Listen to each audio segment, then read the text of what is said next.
Ser podcast. Cada uno vive en su herida y en su memoria, en su película. Paloma Bravo, bienvenida a La Hora Extra. Muchas gracias. Paloma acaba de publicar Polisicacos con la editorial Contraluz, una novela que empieza con un mensaje aparentemente inocente. Una antigua alumna reúne a sus compañeros de colegio 30 años después y les propone volver a jugar al juego de su infancia, Polis y Cacos. Pero bajo esa invitación laten viejas heridas, etiquetas que nunca desaparecieron del todo y una pregunta incómoda. ¿De verdad dejamos atrás a quienes fuimos en el colegio? Tengo que empezar, Paloma, preguntándote lo evidente. Después de leer la novela, explicas en el epílogo que esto surge de una invitación real. ¿Cómo fue eso que sentiste cuando una antigua compañera de colegio te escribe para volveros a juntar? Bueno, al principio fue normalidad, vale, escribe, ¿no? Porque escribe, empieza a crear un grupo de WhatsApp. Cuando se puso inquietante fue cuando literalmente dijo que quería que quedáramos en un espacio con jardín para volver a jugar a Polis y Cacos. Y le decías, pero ¿tú has visto la edad que tenemos? Y además se montó, pues éramos 25 en clase, era alguien del colegio, y a la comida fuimos 7. Y piensas, ¿y por qué no han venido los demás? Yo desde luego fui para no jugar a Polis y Cacos, para de ninguna manera jugar a Polis y Cacos. ¿Y al final acabasteis jugando a Polis y Cacos? No, por supuesto que no, por supuesto que no. ¿Qué tiene este juego que parece tan simbólico, Polis y Cacos, para hablar no solo de la infancia, sino también de la edad adulta?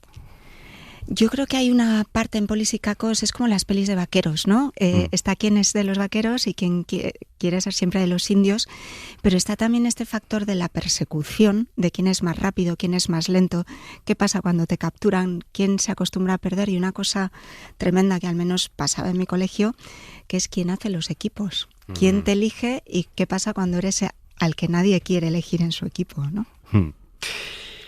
Tantísimos años después, algunos se han quedado a vivir en el pasado, es su época de esplendor y máxima felicidad. Otros preferimos vivir en el futuro, esperando una paz que no llega y un yo que no nos avergüence, esperando una vida sin miedos, sin fantasmas, sin etiquetas.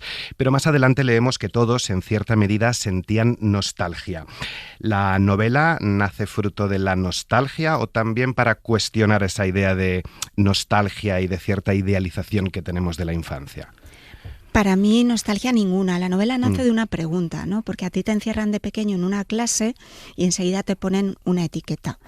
Y se generan unas expectativas a partir de la etiqueta. Entonces, tú enseguida empiezas a pensar, de clase al que le va a ir bien es a este en cambio le va a ir fatal. Y es, ¿qué pasa después? ¿Qué ha pasado con esas expectativas, no? Una vez que te pones a googlear, a ver en LinkedIn, ¿no? ¿Qué ha pasado con toda esta gente? ¿Cómo les ha pasado la vida por encima? ¿Y qué fue de esa esperanza que habían generado o esa falta de esperanza? La lista, el guapo, la graciosa, el empollón, la deportista, el malote, la rara, el pelota, la mandona, el mimado, la gorda, el buenazo, el torpe, el zalamero.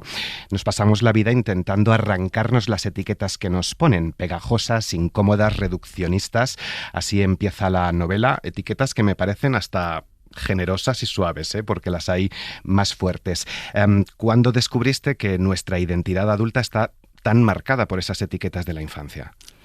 Yo creo que lo descubres enseguida. Yo al final tuve la suerte de poder irme del colegio que me estaba aplastando con sus etiquetas a los 14 años. Me fui interna fuera de España y de repente descubrí que yo no era como me decían que era. Y fue maravilloso. Fue como mandar todo a tomar por saco, poner el contador a cero y ser quien era de verdad, sin que nadie te mirase con los ojos de cómo eran tus hermanos, lo que sabían de tus padres o lo que esperaban de ti por cómo eras en el colegio, ¿no? Y yo creo que eso te condiciona enseguida, ojo, que te condiciona en el cole y te condiciona en la familia. En las familias de muchos hermanos siempre se asignan roles, es lo primero que te dice un psicólogo, ¿no? ¿Cómo te veían a ti en tu familia? Entonces, yo creo que hay que ver siempre cómo quieres ser tú, cómo eres y qué estás proyectando y cómo te tratan los demás. Para mí una etiqueta es una forma de podarte, de reducirte a algo, a un solo rasgo, y es una tristeza y es una mierda. ¿Tendrían que haberte cambiado de colegio? ¿Y Sí. por qué no te cambiaron de colegio? Si se puede saber. Pues mira, mi abuelo era profesor en el colegio al que yo fui y se suponía que era uno de los mejores colegios de Madrid. Y éramos 4 hermanos y mi madre, que lo hablaba con ella el otro día, me decía, es que no dijiste nada. Y le digo, pero mamá, ¿a qué edad lo digo? ¿A los 4, a los 5, a los 6? Hay muchas cosas que cuando tú ves que el resto del mundo está bien y tú no estás bien, piensas que la culpa es tuya, pero yo claramente en mi colegio era un error de casting. Si en el grupo de adultos sigue habiendo etiquetas, el realista, el motivado o el campechano, ¿qué nos dice? ¿Por qué cuesta tanto desprenderse de esas etiquetas o identidades también de mayores? ¿Necesitamos clasificar a todo el mundo en polis, cacos, vaqueros, indios? Sí, yo creo que nosotros hacia los demás necesitamos clasificar y luego también tú mismo, si no haces un trabajo, necesitas pertenecer. Y a veces es mucho más fácil relacionarte en público como el campechano, ¿no? Mira el lío en el que se ha metido Rajoy con este rollo del campechanismo, pero yo creo que necesitas, bueno, si por ese lado me quieren un poco, pues no les enseño este otro lado que a lo mejor me genera más problemas, ¿no? ¿Las redes sociales han multiplicado esas etiquetas? ¿Hoy la infancia es más complicada? Yo creo que es más complicada por un lado, sin duda, porque además las redes sociales tienen una parte visual súper importante, ¿no? Y hacen que las cosas se viralicen. Antes te cambiabas de colegio y nadie te localizaba, ahora estás perfectamente localizado. Pero también al mismo tiempo estamos todos muchísimo más pendientes de el acoso, de si nuestros hijos están bien, también tenemos menos hijos, ¿no? Yo de hecho he podido escribir este libro cuando mi hija ha tenido la edad a la que yo me fui fuera. ¿Con ella dialogas más? ¿Te preocupa que pueda estar sufriendo el mismo acoso o bullying o etiquetas que la incomoden? Yo dialogo muchísimo. A ver, es un trabajo que no puedo publicar una receta de cómo se consigue, claro, pero sí que tenemos una relación muy abierta, hablamos de todo y nos ayudamos con las cosas. Y yo siento que ella, a mí sí me dijo que se quería cambiar de colegio. Y se cambió de colegio, no por bullying, pero sino porque a veces los colegios se te quedan pequeños o no te llenan. Pasamos muchísimas horas en el colegio. No había palabras para nombrar lo que acabas de mencionar, el bullying, tampoco el body shaming, la gordofobia, la homofobia, también de la salud mental no se hablaba, comportamientos y problemas que estaban ahí, pero nos faltaba el lenguaje. ¿Qué cambia cuando una sociedad encuentra palabras con las que nombrar a las cosas? Yo creo que lo estamos viviendo ahora, ¿no? Con este auge de la ultraderecha y de la intolerancia. Hay un movimiento casi pendular, ¿no? Primero se defiende todo y todo el mundo se pone a favor y luego se genera una reacción en contra que es durísima. Porque ahora ya además, gracias a que se han puesto de moda los abusones, ¿no? O sea, claro, yo creo que están mandando en la política internacional los que serían los matones del cole. No tengo muy claro a veces si son los matones o son los acomplejados, ¿no? Son esos a los que en el cole les daban collejas y nos lo están haciendo pagar ahora. Pero yo creo que se están permitiendo quitarse unas caretas y burlarse con muchísima crueldad de cosas que son muy dolorosas. Sí, le pongo yo nombres y apellidos, Donald Trump, porque además lo decía Meryl Streep hace unos años cuando Donald Trump se burló públicamente de un periodista con discapacidad, o no hay más que ver cómo se refiere a sus compañeros líderes de otros países, sobre todo de los europeos. Pero claro, a este señor le han votado millones de personas, todavía hoy millones de personas, según las encuestas, apoyan sus formas de comportarse. ¿Te preocupa que la figura del bully, del acosador y del bullying haya cobrado cierto prestigio social, se haya normalizado? Me preocupa muchísimo porque además lo que yo veo es que se ha normalizado el individualismo. O sea, yo tengo la sensación de que hace 20, 30 años teníamos un proyecto común como sociedad, ¿no? Que era vivir mejor. Y ahora mismo está cada uno en su propio proyecto. Quiero hacer pasta, quiero viajar más lejos, quiero reírme más, quiero emborracharme. O sea, no se están midiendo para nada las consecuencias que tienen nuestros actos. Y hay una tremenda tolerancia hacia el egoísmo y hacia el narcisismo patológico. A propósito de lo de vivir mejor, estos tienen 48 años, están ganando menos que sus padres, viviendo en casas más pequeñas, yendo de vacaciones más baratas. No sé si es también una novela sobre una generación que creía que iba a vivir mejor que sus padres y que ha descubierto que esos sueños, de esas promesas de vida mejor, se han incumplido, y cómo se gestiona esa frustración de expectativas, claro. Pues es muy complicado, pero es que yo creo que la generación de los X, que aquí en España yo creo que los boomers son otros, la generación de los X nos dijeron que teníamos que estudiar porque a nuestros padres con becas, con esfuerzo, les había ido medio bien, ¿no? Y nos dijeron todo eso y de repente nos han atropellado muchas crisis, se nos ha venido abajo también la idea del amor romántico, ya no te casas para toda la vida, ya no te enamoras para toda la vida, somos una generación de transición, que muchos teníamos algunas madres que trabajaban, pero la mayoría no. Es la generación de la igualdad, que te casas con tu pareja en la universidad y de repente empieza a haber como disfunciones, ¿no? Porque tú a tu madre no la habías visto trabajar y entonces tu pareja trabaja. Y yo creo que en general hay que tener mucho cuidado con las promesas y los cuentos de hadas que se cuentan. Porque pasa con todo, ni trabajando consigues todo, ni el tiempo pone a cada uno en su sitio, ni el karma siempre vuelve. O sea, yo creo que hay que vivir con lo que tienes e intentar ser buena gente y querer a tus amigos, básicamente. Nos habíamos creído clase alta, la que se define por estar siempre a salvo, y no lo somos, dicen. Somos media alta venida a menos, infinitamente menos, y es que la novela sucede en un colegio privado, pero donde también conviven niños acomodados con otros que están becados y que vienen de orígenes más humildes. ¿Por qué esa tensión de clase? ¿Hasta qué punto también ese origen determina quiénes somos, la capacidad de reinventarnos o no? Yo creo que cuando tienes ciertas facilidades en la infancia hay muchísimas cosas que das por hechas, ¿no? Y creíamos todos que con esto de la igualdad de oportunidades y la meritocracia, que se estaba nivelando el tablero, ¿no? Pero la realidad es que no es así. Ni siempre están arriba los que se lo merecen, ni el que está abajo es porque no ha hecho lo suficiente, ¿no? Esto forma parte también de los cuentos de hadas y de las pelis americanas, del sueño americano, que es así. Pero yo creo que hay además un problema, que cuando hablas de clase, la clase depende de unas condiciones económicas y las condiciones económicas cambian. O sea, tú y yo somos clase media, nos despiden y estamos en la mierda, ¿no? O sea, porque tienes que volver a encontrar otro trabajo, que te paguen lo mismo. Estás siempre a muy poca distancia de perder tu clase social y no recuperarla nunca, ¿no?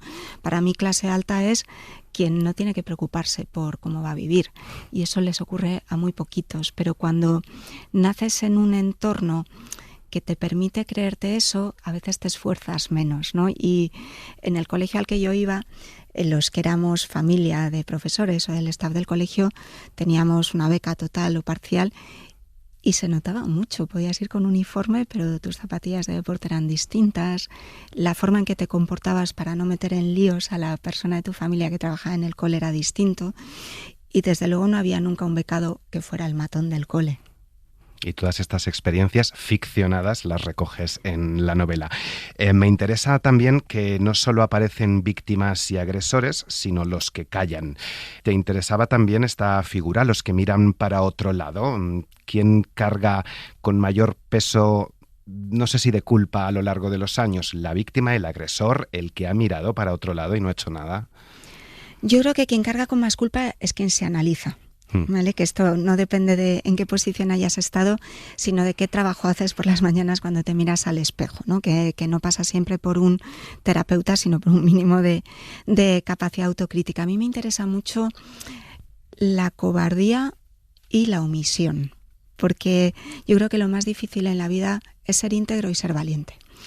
Y muchas veces cuando estás en el colegio, en la empresa, en esta especie de ecosistemas cerrados en los que hay siempre una pirámide social, siempre eres o la víctima de alguien o el abusón de alguien. Y todos queremos no ser el de abajo del todo, lo cual significa que hay alguien por debajo de ti al que a lo mejor estás haciendo daño o a lo mejor te necesita, ¿no?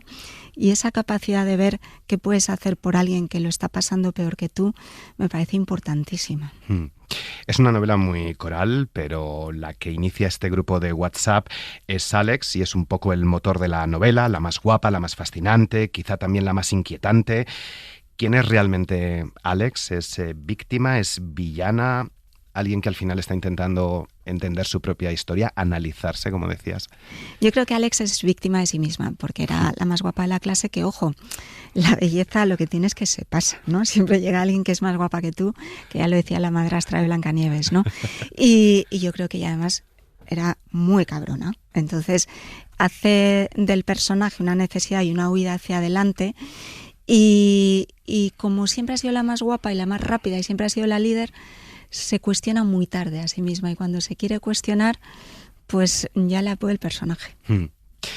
Éramos unos pánfilos, éramos unos gilipollas, éramos niños egoístas, desatendidos por padres desbordados, apenas abrazados por cuidadoras traídas de pueblos paupérrimos, éramos pijos asilvestrados, así éramos, crueles y dogmáticos, éramos unos pusilánimes.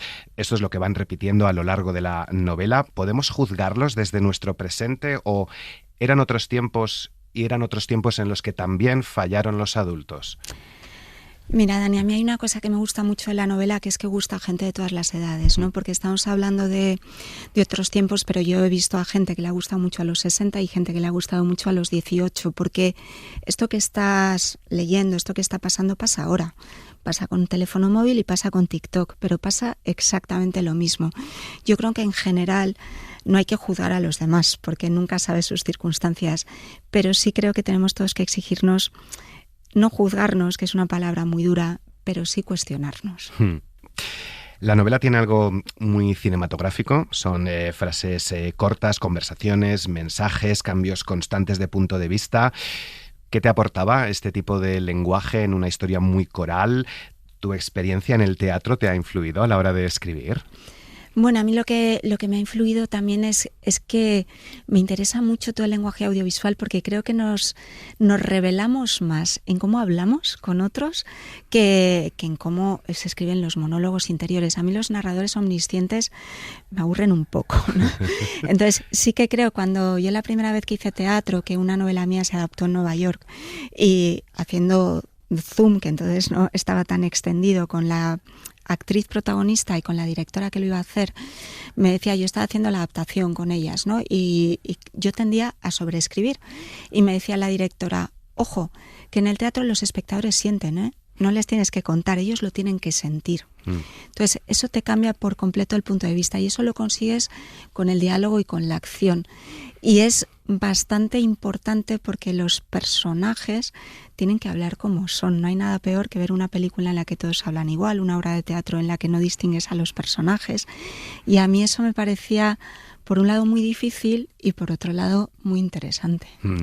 Muy conseguido. Juegas también además mucho con la voz narradora, te lo decía antes de empezar la entrevista, digo, iba leyéndola y yo me sentía despistado. ¿Era algo intencionado? ¿Querías jugar con el lector? ¿Una suerte de fuente ovejuna, todos a una? No tenemos muy claro aquí quién está hablando a quién. Quería que hablaran lo que ahora llamarían los adolescentes los NPCs de la clase, ¿no? Los que no se sabía muy bien qué aportaban, pero que estaban teniendo un papel, ¿no? Yo la primera vez que leí un libro de Carrer me impresionó mucho, porque él decía que cuando tú observas algo estás cambiando lo observado. Solo que estés ahí en una posición de observador está cambiando la realidad, ¿no? Entonces, estos que se creían inocentes tienen una opinión, fuerzan esa especie de mayoría silenciosa que vota, que toma decisiones, aunque no sea consciente, y que nos afecta a todos los demás. Entonces, quería devolverles una parte del protagonismo que ellos habían intentado no tener, o al menos no responsabilizarse, ¿no? Y que fueran también conscientes de la cantidad de información que les faltaba. Es una novela que aborda temas duros porque hay agresiones de todo tipo, pero también mucho humor. ¿A ti el humor te sirve de herramienta de supervivencia, de distancia ante situaciones que son duras? Bueno, yo creo que es lo que decía Woody Allen, ¿no? Que el humor es tragedia más tiempo, pero sobre todo el humor es una forma de relacionarte con el mundo, ¿no? Tú tienes que conseguir hacer reír a alguien para que se relaje, tienes que conseguir que sonría, pero tienes también que tomarte muy poco en serio a ti mismo, ¿no? Cuando yo hablo antes, que me estaba flagelando yo un poco porque me parece que estoy quedando muy intensa y la novela no es tan intensa, el humor te permite tener varias capas de lectura, que haya gente que piense, mira qué graciosa, y haya gente que entre más abajo y diga, ostras, lo que me han dicho, ¿no? El humor es como esa píldora de azúcar que usaba Mary Poppins con los niños. Pero el humor también es una forma de perdonarte a ti mismo. Si te puedes reír de ti mismo, puedes hacer cualquier cosa. Es como un superpoder. ¿Conserváis ese grupo de WhatsApp? El grupo de WhatsApp sí, yo lo tengo archivado y creo que alguno no sé si está muy contento con este libro, pero bueno. ¿Y si mañana organizasen otra partida de Polisicacos, irías? A Polisicacos nunca, jamás, no quería jugar ni en el colegio, no voy a jugar ahora. Pero si organizasen otra quedada, igual iría a la segunda, cuando ya me hayan puesto a parir por el libro. Estamos a nada, Paloma Bravo, de que nos recuerdes que la patria es la infancia. Gracias por haber estado en La Hora Extra. Muchísimas gracias a ti, Dani. Para no perderte ningún episodio, síguenos en la aplicación o la web de la SER, Podium Podcast o tu plataforma de audio favorita.